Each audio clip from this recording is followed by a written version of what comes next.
મહત્વના સમાચાર તો હાલ મહત્વના સમાચાર પર નજર કરીએ। કોંગ્રેસ જેડીએસના ગઠબંધનને લઈને કુમારસ્વામીને મુખ્યમંત્રી બનાવવા સામે લિંગિયાત ધારાસભ્યોનો વિરોધ નોંધાઈ રહ્યો છે। તો કોંગ્રેસના લિંગિયાત ધારાસભ્યોએ વિરોધ કર્યો છે। કુમારસ્વામીને સીએમ પદ તરીકે ઉમેદવાર જાહેર કરતા તેમણે વિરોધ વ્યક્ત કર્યો છે। તો કુમારસ્વામી છે વોકાલિંગા સમુદાયના, જેને લઈને વિરોધ વ્યક્ત કરવામાં આવી રહ્યો છે। કર્ણાટકમાં વોકાલિંગા અને લિંગિયાત સામે ધ્રુવ પર છે, સામસામે એકબીજા ઉપર છે। ઉત્તરી કર્ણાટક અને મધ્ય કર્ણાટકમાં લિંગિયાતનું વર્ચસ્વ રહેલું છે, તો દક્ષિણ કર્ણાટકમાં વોકાલિંગા કોમ્યુનિટીનું પણ વર્ચસ્વ રહેલું છે।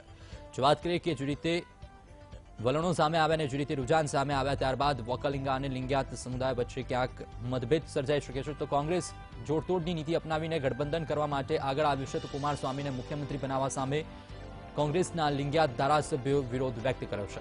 તો કોંગ્રેસના લિંગિયાત ધારાસભ્યોએ આ અંગે વિરોધ નોંધાવ્યો છે। જેડીએસના ઉમેદવારને મુખ્યમંત્રી પદ સોંપવાને કારણે વિરોધ વ્યક્ત કરવામાં આવ્યો છે। કુમારસ્વામી વોકાલિંગા સમુદાયના છે, જેને લઈને વિરોધ વ્યક્ત કરાયો છે।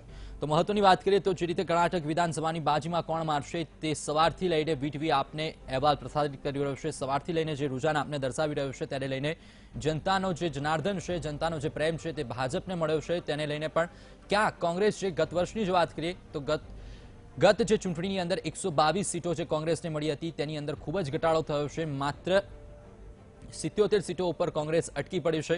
ભાજપ 105 સીટ ભાજપને મળ્યું છે।